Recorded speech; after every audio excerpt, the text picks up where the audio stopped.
Tu te rappelles Highlander? Allez, tombe dans le panneau s'il te plaît. Bon, si ça peut te faire plaisir. Oh oui, Highlander était un film culte dans les années 80, au moment de mon enfance. Oh mes minutes, en fait, tu veux parler du dessin animé. Moi, je me suis encore fait avoir comme chaque fois qu'on fait une adaptation. Oui! Oh mince, alors comme c'est drôle, ce n'est jamais que la 9e fois qu'on fait un gag de ce genre. Oh, t'es pas drôle. Bah en fait, c'est surtout que le premier film Highlander, je l'avais pas vu moi. Pour moi, Highlander, ça a toujours été la série live.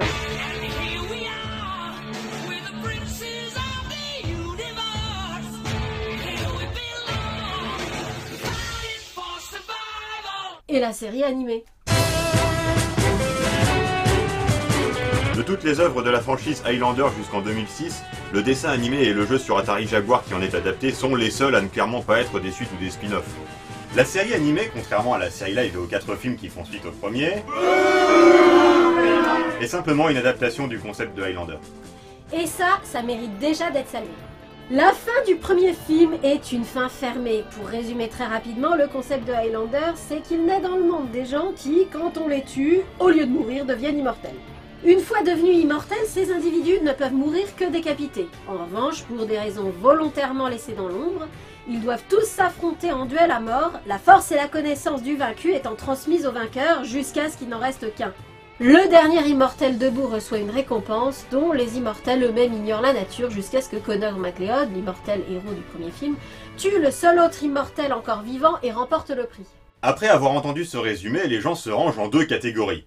Ceux qui trouvent qu'il y a matière à faire une suite alors que tous les objectifs de tous les personnages sont soit définitivement atteints, soit définitivement mis hors de portée, et ceux qui trouvent pas. Dans la première catégorie, on trouve les scénaristes et réalisateurs des 4 films suivants qui ont visiblement désapprouvé ce dénouement et piétiné le premier film. Et dans la deuxième catégorie, il y a nous, et Serge Rosenzweig qui a visiblement aussi désapprouvé ce dénouement et qui a pris le parti de présenter l'histoire que lui, il aurait racontée à la place du premier film avec un concept d'immortel comme celui-là.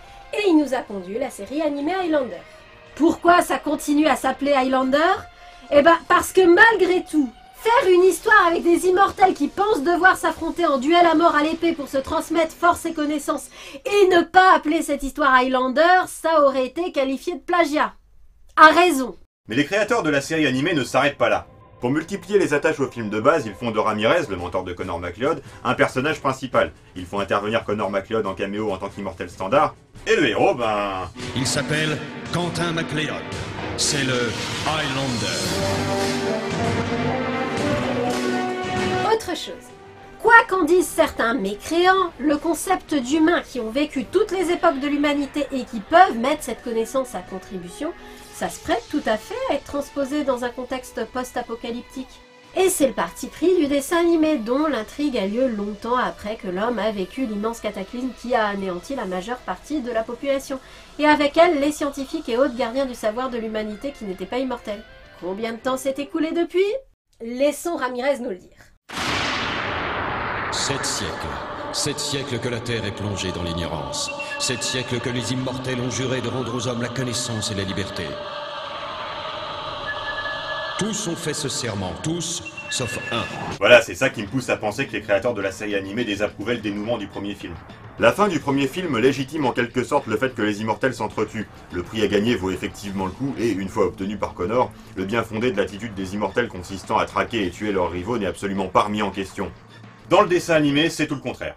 Dans le dessin animé, la grande catastrophe a laissé les immortels seuls détenteurs de l'ancien savoir de l'humanité. Étant tous extrêmement vieux, ils sont tous savants au moins dans un domaine, et ils se disent que tout ce savoir serait plus utile à l'humanité pour se reconstruire qu'à une poignée d'immortels qui s'entretuent. Donc, d'un commun accord, ils se réunissent tous, Enfin presque tous, on y reviendra. pour prononcer un serment mystique qui les empêche de se battre entre eux et fait d'eux des Jetators. Les Jetators? Parce qu'ils jettent leurs armes. Jetators. Jetators. Bon, c'est qu'une théorie. Tous ont fait ce serment, tous, sauf un. Oui, parce que leur serment, là, ils l'ont fait de la façon la plus naïve possible. Ils croyaient sincèrement pas qu'il y en aurait un qui dirait non. Ils croyaient sincèrement pas que le gars qui est venu en armure noire et en cagoule de Darkseid alors que tout le monde est en robe de prière allait dire non.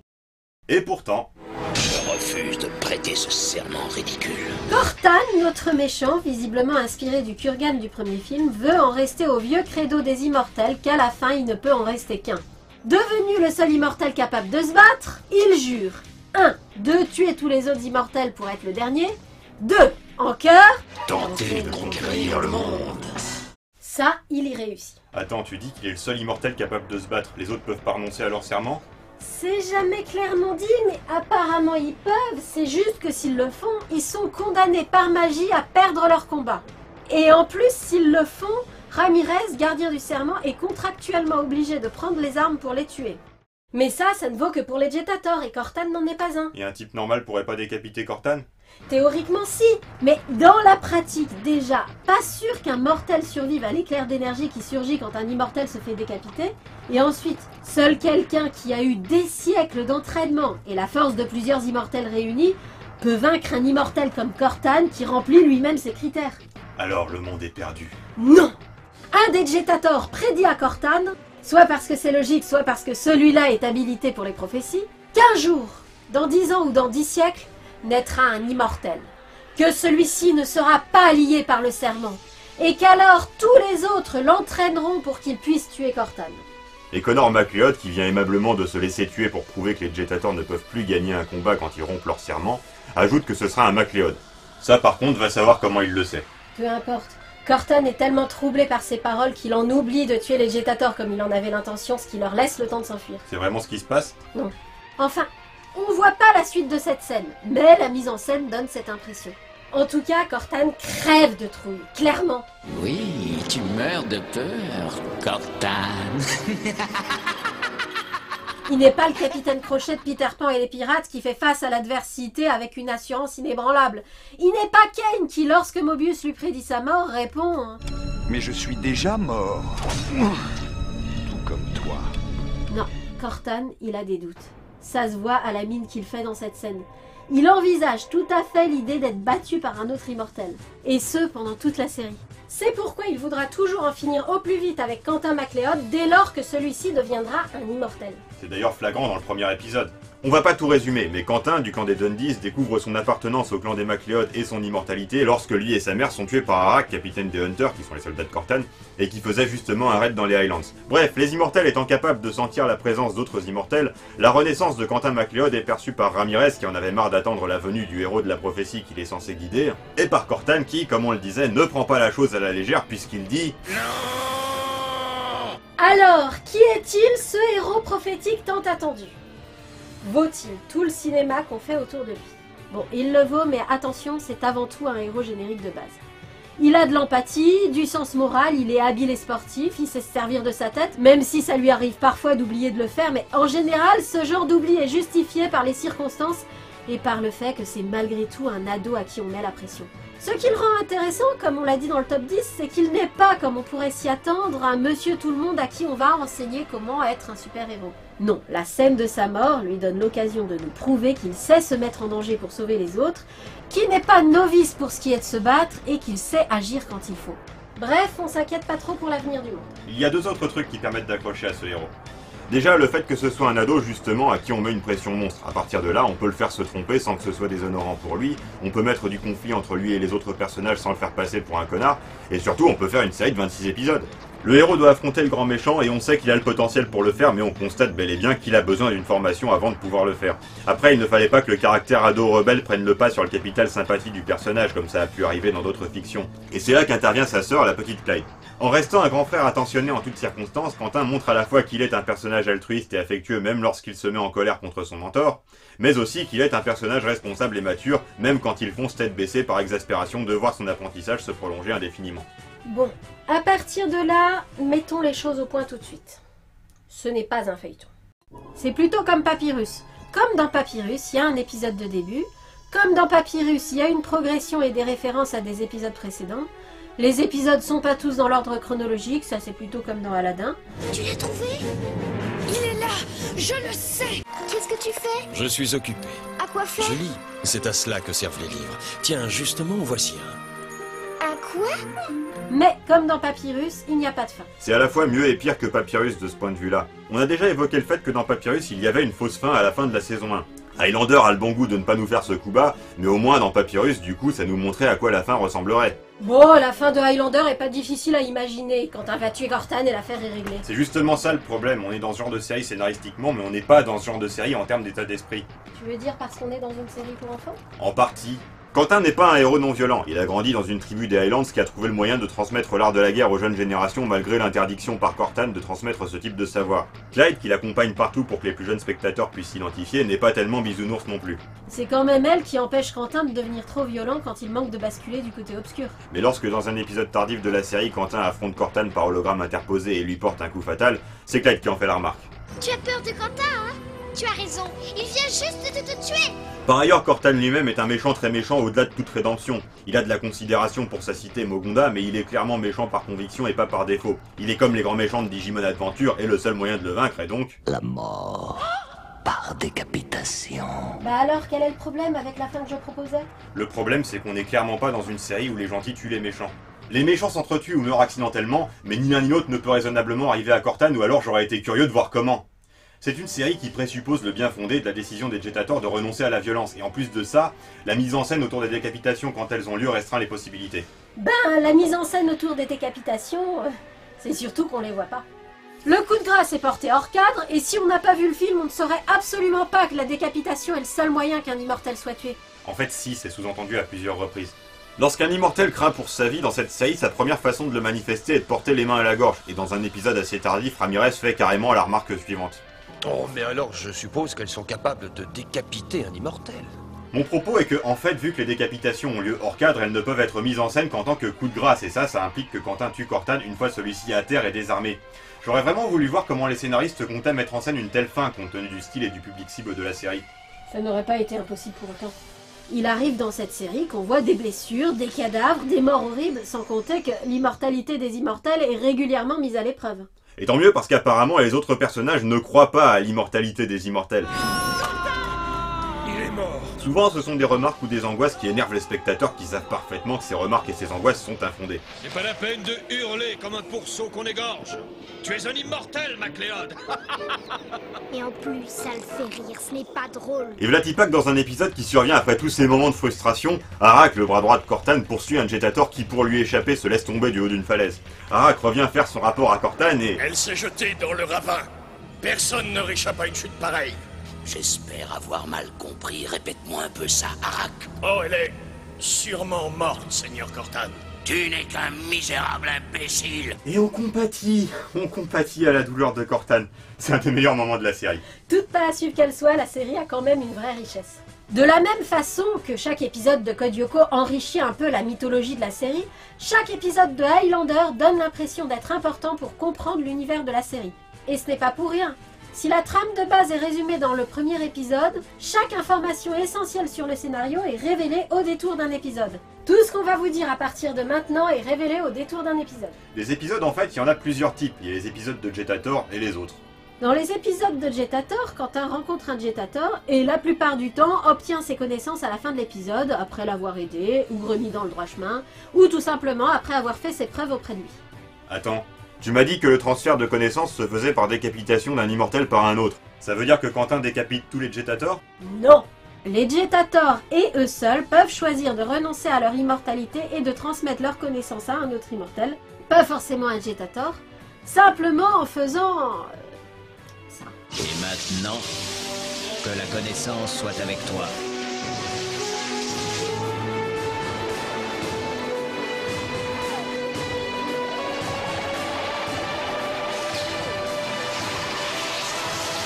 A noter que la décharge d'énergie en elle-même peut servir à quelque chose. Il arrive d'ailleurs que les Jetators choisissent d'effectuer le transfert à un moment stratégique où la décharge d'énergie pourrait servir. Très marrant. Le Jetator qui fait ça survit mais redevient mortel. Il en est en général le premier soulagé. Mortel. Enfin. Et il arrive souvent que Cortane vienne le soulager de son existence mortelle peu après d'ailleurs. L'ex-Jetator la lui laisse de bon cœur la plupart du temps, non sans dommages collatéraux. Ces Jetators sont peu nombreux et à l'exception du Jetator entomologiste qui arrive comme un cheveu sur la soupe, leur rencontre avec Quentin est toujours traitée comme un pas de géant vers la victoire finale contre Cortane. Et ce, même si Quentin progresse subtilement même dans les autres épisodes. Bien sûr, tous ne transmettent pas leurs connaissances à Quentin, il y en a qui sont tués par Cortane. Auquel cas, ces connaissances devront être apprises par Quentin d'une façon plus... traditionnelle. Tu ne veux quand même pas que je tu l'apprennes par cœur? Mais bien sûr que si. Et surtout compte sur moi pour te féliciter. Une fois, Quentin rencontre le Jetator hors cadre après la fin de l'épisode. C'est un reproche que j'adresserai à la série. La progression des événements est pas toujours très intuitive, il y a des choses importantes qui se passent hors cadre, et certaines informations essentielles sont seulement sous-entendues façon Chris Colorado. C'est Bi. Je sais. Maintenant, je sais. Les phasmes. Je sais où sont les phasmes rouges. Tu en es sûr? Ils se reproduisent au fond des grottes. Oui. Quelque chose les empêche de reprendre leur cycle. C'est la neige. La neige couvre leur entrée et ils hibernent. C'est le cas de cette histoire de décapitation, comme on vous l'a dit. Et surtout, donc, parfois, l'épisode se termine avant la traditionnelle situation finale, et c'est terrible parce que du coup, on la verra jamais puisque la série n'est pas à suivre. C'est frustrant. Les Jetators rassemblent autour d'eux des disciples mortels qui vivent grâce aux techniques que le Jetator leur enseigne. Ça explique parfois en partie leur réticence à transmettre leurs connaissances à Quentin. Y a pas que les immortels qui détiennent la connaissance, des gens se sont passés celle des bateaux. Mais pas celle des gouvernails. Les connaissances des hommes depuis la grande catastrophe sont désespérément lacunaires. Non, il faut vraiment que les Jetators les aident. Pourquoi doivent-ils tous transmettre leurs connaissances à Quentin? Parce que ces connaissances seront utiles à Quentin pour vaincre Cortane. Mais en revanche, Ramirez insiste sur le fait que lorsque Quentin aura tué Cortane, il devra lui aussi prêter le serment des Jetators et renoncer à son immortalité pour restituer la connaissance aux hommes. On ne sait pas comment cette restitution est censée s'opérer, pas plus qu'on ne sait quels sont les termes exacts du serment des Jetators. Parce qu'apparemment ils ont quand même le droit de se battre, mais pas dans n'importe quelle circonstance et pas à n'importe quelle fin. Apparemment ils n'ont pas le droit de se battre pour tuer. Ils semblent certains de perdre leur combat contre Cortane s'ils l'engageaient, manifestement même si celui-ci est à terre, désarmé et à leur merci comme ça arrive à Ramirez de temps en temps. Dans ces cas-là ils essayent même pas parce que... Ta gueule, c'est magique. Tu parjures, tu sais que tu vas perdre. Point. Bon. En plus, les immortels vus dans la série ne sont pas tous des Jetators. À part Quentin, il y en a deux qui n'en sont pas et qui n'affrontent quand même pas Cortane. 3 en comptant le clone du Jetator généticien. 3 en comptant le clone du Jetator généticien. Ce qui nous informe que l'immortalité est déterminée génétiquement, bien qu'il faille mourir une fois pour devenir immortel. Les deux autres, c'est un immortel qui était dans l'espace pendant la grande catastrophe et n'est revenu que des siècles plus tard à bord de sa navette qui s'était perdue, et Jor-El. Oui, la grande catastrophe est une catastrophe naturelle, un impact de météorite. Toutes les armées du monde étaient d'accord pour envoyer les missiles nucléaires sur la météorite afin de la détruire avant qu'elle ne tombe sur Terre. Mais il y avait un scientifique qui se trouve être un immortel, qui a pris la parole et a dit « Non, non, envoyez pas les missiles, je suis sûr que la météorite va en fait passer à côté de la Terre, ça sert à rien de l'atomiser. En plus, si vous la ratez, les retombées radioactives vont être dévastatrices. » On voit le militaire hésiter. On s'attend pendant tout le flashback à ce que lui ou son supérieur dise « On s'en fout des conseils du scientifique, on atomise la météorite » et qu'il envoie les missiles et qu'il rate la météorite et que ce soit ça qui provoque la grande catastrophe. Et non! Le militaire écoute le scientifique, mais le scientifique s'est trompé et la météorite tombe sur Terre. La grande catastrophe a eu lieu parce qu'ils ont écouté Jor-El. Celui-ci étant immortel, il survit à la grande catastrophe, mais rongé par la culpabilité, il reste cloîtré dans son observatoire et n'est pas présent le jour où les Jetators prêtent leur serment. Bien qu'il n'y ait pas de fin, il est raisonnable de penser que Quentin a rencontré tous les immortels à la fin de la série. Dans l'un des derniers épisodes, quand Ramirez perd la mémoire et oublie son serment, et que Quentin invoque les immortels pour le conseiller, le seul à lui apparaître est Yashoda, le plus puissant des immortels, qui avait refusé de lui transmettre sa connaissance car il estimait que Quentin n'était pas prêt. Or, Quentin les a tous invoqués, ce qui indiquerait que Yashoda est le dernier à la fin de la série. Enfin, avec Ramirez. Partant de ce principe, il y a donc 18 Jetators, dont 16 hommes et 2 femmes. Il semblerait que les hommes aient seulement un nom de famille et pas de prénom, tandis que les femmes ont seulement un prénom et pas de nom de famille. Qu'il y ait très peu de femmes parmi les immortels, ça se justifie par le fait que les règles du duel entre immortels sont très strictes et font que l'épreuve repose en très grande partie sur la force physique, ce en quoi les femmes sont défavorisées. Quant au nom, les hommes peuvent se faire passer pour leur propre fils au fil des générations et être connus surtout par leur nom de famille, qui est effectivement leur nom de famille originel. Tandis que les femmes ne peuvent pas faire ça, leur fille aurait le nom de leur mari et pas le leur. Alors elles se font connaître des autres immortels par leur prénom, qui est sans doute leur prénom originel aussi. Donc ça, c'est les épisodes de Jetator, et il y a donc les autres. Il peut s'y passer à peu près n'importe quoi, et à ce titre, ce sont ces épisodes qui vont beaucoup enrichir la mythologie de la série. Contrairement aux épisodes de Code Lyoko ou de Papyrus, ceux de Highlander ne cherchent pas forcément à suivre un schéma, ce qui fait que ces épisodes sont très variables. Par exemple, le degré d'implication de Cortane dans l'intrigue change beaucoup d'un épisode sur l'autre.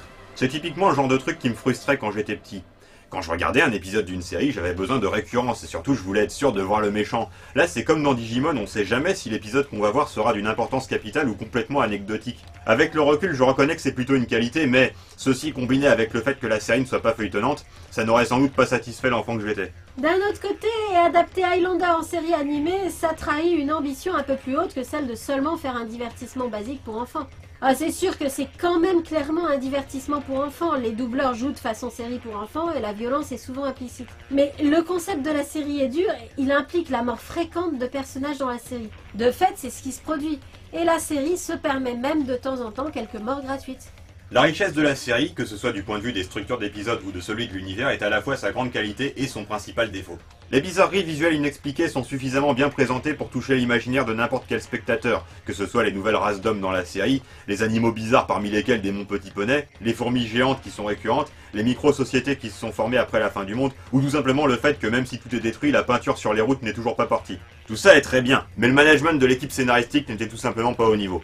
Oui, vous savez, quand elle a réalisé l'interview de Sophie de Croisette, nous n'avions pas vraiment conscience de pourquoi elle insistait à ce point sur sa fierté concernant la cohérence scénaristique et scientifique dans Code Lyoko. Cette série explique très bien cette fierté. Une telle cohérence, en effet, visiblement, ça ne va pas de soi. Je sais que ces séries sont faites pour être regardées occasionnellement par les enfants quand leurs parents n'ont pas le temps de s'occuper d'eux, mais quand même... Pourquoi Cortane ne détecte pas Quentin dans Mogonda dans l'épisode 37 alors que les immortels peuvent se sentir arriver? Et d'ailleurs, pourquoi est-ce qu'à partir de l'épisode 9, la détection entre immortels se fait avec l'émeraude qu'ils ont à la ceinture, alors qu'avant c'était juste avec une migraine? Pourquoi est-ce que Quentin se met toujours à réciter la devise des immortels après un transfert, alors qu'il ne le faisait jamais avant? À la fin, il ne peut en rester qu'un. Pourquoi dans l'épisode 32, lors de l'attaque des fourmis géantes, il ne demande pas l'aide au gars de l'épisode 28 qui savait s'y prendre avec elle? Et comment ont-ils fait pour arrêter le ventilateur alors qu'on a établi qu'il était impossible de l'arrêter? Et même au sein d'un épisode! Ton frère a disparu avec l'épée et un gavard. Pourquoi Quentin a-t-il son épée dans l'épisode 14 alors qu'il ne l'a pas prise à Ramirez? Comment se fait-il que le métro fonctionnait encore dans l'épisode 28? Vous l'avez compris, cette série avait le potentiel d'être Argyle la prophétie, mais elle ne parvient pas à être Argyle la prophétie, parce qu'elle n'est pas une série à suivre. En même temps, n'étant pas une série à suivre, elle ne peut pas reposer uniquement sur son scénario, il lui faut des personnages forts. Et elle les a! À la fois du côté des gentils et des méchants. Déjà du fait qu'ils ont des designs de jouets pour les produits dérivés, ils sont assez hauts en couleur et très mémorables visuellement. Même la petite Clyde a des jambières dorées. Et c'est sans compter certains figurants qui ont une tête de personnage du Golden Age. Leur personnalité est également assez riche. Cortane lui-même est plusieurs types de méchants à la fois. Il est le dieu du mal à qui on a prédit sa chute, il est le militaire brutal et décomplexé, il est l'élève en arts martiaux banni du monastère, il est le dictateur soucieux de sa cité et qui monte le peuple du monde entier contre la rébellion en plusieurs occasions. Il est aussi très bien entouré, par trois personnages, Malone, Arak et Asclepios. Malone, c'est le bouffon du roi, moitié fou, moitié sage, qui ne paraît pas à sa place du côté des méchants, et, comme Choubu de Gauve dans Tabaluga, dont on comprend vraiment pas les motivations à moins de connaître ses origines. En plus de quoi, il est la clé humaine de Cortane. Oui, Cortane, sa notion d'une porte sécurisée, c'est une porte qui s'ouvre seulement quand quelqu'un de précis vient se mettre dans la serrure. Faut vraiment le voir pour le croire. Malone, c'est aussi celui qui fait la remarque sur le bon personnel de nos jours. Mais il est vrai que le bon personnel de maison est difficile à trouver de nos jours. C'est aussi celui qui dit les proverbes. Nous allons parfois chercher très loin ce qui se trouve sous notre nez, Seigneur. On va parfois chercher bien loin ce que l'on a à portée de la main. Pour mes clés. C'est tout. C'est tout. C'est tout. Arak, qui a les cheveux bleus, c'est le capitaine des Hunters. Il est loyal envers ses hommes, mais ne vous leurrez pas, c'est un méchant très méchant. Pas comme Graft dans Fantôme 2040, comme on pourrait le croire. Mais il est attendrissant parce qu'il est incroyablement malchanceux. Et c'est toujours lui qui fait tout rater, par malchance. Ah, c'est sûr qu'il est bête, et c'est sûr que ces Hunters sont pas très bons combattants. Mais quand même, chaque fois qu'il doit faire un choix, il fait le mauvais. Même quand le choix qu'il fait ne paraît pas absurde en se plaçant de son point de vue. Il faut dire qu'il est d'autant plus exposé à l'échec qu'il est tout le temps sur le terrain, à l'inverse de son rival Asclepios. Asclepios est à la tête des fonctionnaires de Mogonda, c'est-à-dire en fait des ingénieurs. Vu de l'extérieur, Mogonda ressemble à un petit château dans le désert, mais en réalité c'est une ville avec des citoyens et des marchands à l'extérieur et à l'intérieur, dont semble-t-il une majorité d'asiatiques. Tout semble y fonctionner avec l'eau, jusqu'à la mesure du temps qui se fait avec des clepsydres. Asclépios gère le fonctionnement interne de la cité, mais pas seulement, il est également à la tête du réseau d'espionnage, et, les histoires étant ce qu'elles sont, les renseignements qu'on lui rapporte sont toujours bons. Autant dire qu'Asclépios remporte bien plus de succès qu'Arak dans ses opérations, ce qui alimente d'autant plus leur conflit permanent. Il y aurait beaucoup à dire sur Asclépios, parce que même s'il a davantage un rôle de marionnettiste, il y a beaucoup d'épisodes sur lui et ses subordonnés. Là non plus, faut pas confondre. L'empathie qu'on peut avoir pour lui vient uniquement du fait qu'il compte beaucoup pour son assistante. Humainement, Asclépios est encore plus méchant qu'Arak. Il est le vieux scientifique déshumanisé, très faible physiquement, mais impitoyable quand il a le dessus. Le personnage est classique, mais c'est rare qu'il soit noir. Ça prouve que les créateurs, pour introduire des personnages d'ethnie qui ne sont pas les leurs, n'ont pas réfléchi en fonction du rôle dans l'intrigue. Et c'est tout à fait la bonne attitude à avoir. Attention, je suis pas en train d'accuser les autres de racisme, c'est pas du tout ça. Simplement, c'est humain, quand on imagine un personnage, on pense spontanément à quelque chose qui nous ressemble. Envisager d'introduire dans son œuvre un personnage d'une ethnie ou d'un sexe qui n'est pas le sien n'est pas spontané pour un auteur et lui demande un effort. Refuser de faire cet effort, c'est s'interdire de créer un univers représentatif de la structure du monde, et peu d'auteurs font ce choix. Simplement, faire cet effort incite immanquablement l'auteur à se demander, comme pour tout ce qu'il va mettre dans son histoire, ce que l'introduction de l'autre va apporter à son intrigue. L'apport peut être de nature géographique, ou tout simplement dû au fait qu'avoir l'idée d'introduire tel personnage donne immédiatement des idées drôles associées. Ça ne part absolument pas de mauvais sentiments, ça n'a vocation à dénigrer personne, et ces personnages peuvent être par ailleurs positifs ou négatifs sans que ça ait un rapport avec les stéréotypes qu'ils représentent. Simplement, c'est perdre de vue l'objectif de représentation. De fait, le noir dans la fiction occidentale, c'est rarement n'importe qui. C'est le sportif, le chef badass, le comique, le sage, mais pas tellement le savant fou. Or l'objectif c'était pas que sa noirceur serve l'intrigue, c'était pas de la mettre en valeur ou de mettre spécialement en valeur ce type de personnage, c'était que le noir puisse être n'importe qui. C'est ça l'idéal des années 90. Et bah, dans Highlander c'est n'importe qui. C'est Asclépios, c'est un vieux salaud sans aucune empathie qui réussit presque toujours son coup et qui se dispute les faveurs de Cortane avec Arak. D'ailleurs, comment se fait-il qu'Arak arrive à faire le poids contre Asclépios devant Cortane vu qu'il rate toujours son coup? Par favoritisme. Arak est un militaire et Cortane en était un aussi avant la grande catastrophe. Silence, bureaucrate. Retourne à tes papiers. Tu ne connais absolument rien à la guerre. Non pas qu'Asclépios mérite mieux, ses motivations ne sont pas très nobles. D'ailleurs, c'est bizarre qu'ils se disputent la place de bras droit parce que par définition, ils succéderont jamais à Cortane. Bah, on a déjà dit que personne croyait vraiment à l'immortalité des immortels. Le seul qui pourrait succéder à Cortane, c'est Quentin, s'il le tuait. Et la perspective qu'il devienne lui-même le tyran est envisagée dans plus d'un épisode. Puisqu'on est repassé du côté des gentils questions personnages, à part Ramirez, Quentin et Clyde, il y a les Dundies qui sont récurrents. Et qui, en plus de leur danse de combat, ont des armes à peu près modernes cachées sur eux. Et la résistance dans les favelas de Mangunda, menée d'ailleurs par une ancienne Dundee. Et puis il y a Gol.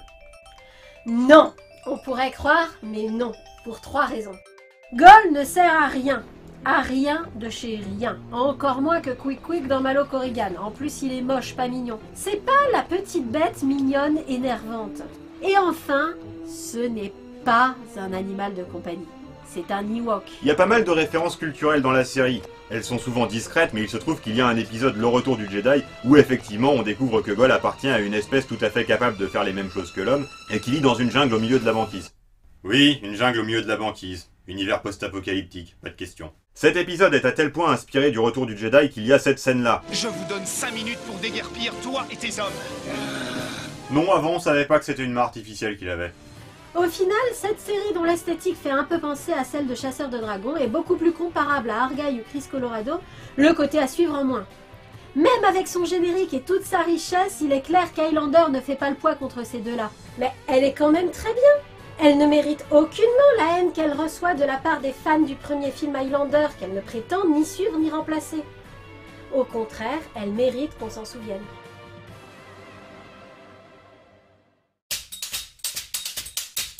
Et Clyde, qu'avez-vous fait d'elle? Je t'aurai, Melvin. Tu peux compter là-dessus. Je préférais plutôt vous ressembler, monsieur. Ouais, c'est bizarre, sérieux. Hein. Comment c'est possible de paumer des billets dans une chambre aussi bien rangée? Tu ne me nargueras pas plus longtemps, Macléod. Écoutez, c'est que je fais des projets de contrat que vous m'adressez. Killian aurait pu se tuer. Il n'est pas immortel comme nous. Merci de m'avoir montré où était Logan, petit. Je te dois une fière chandelle. Rien ne pourra m'arrêter. Je vais anéantir mon père. Pourquoi Vernet? Je ne comprends pas. Cet enlèvement n'a rien à voir avec le reste de l'affaire. C'est Ramirez! Tu ne vas pas te battre contre Clyde! Il y a une sauce romarin origan que j'ai inventée un jour pour un dîner familial. Avant ce soir, je vais proposer à Josh de venir danser.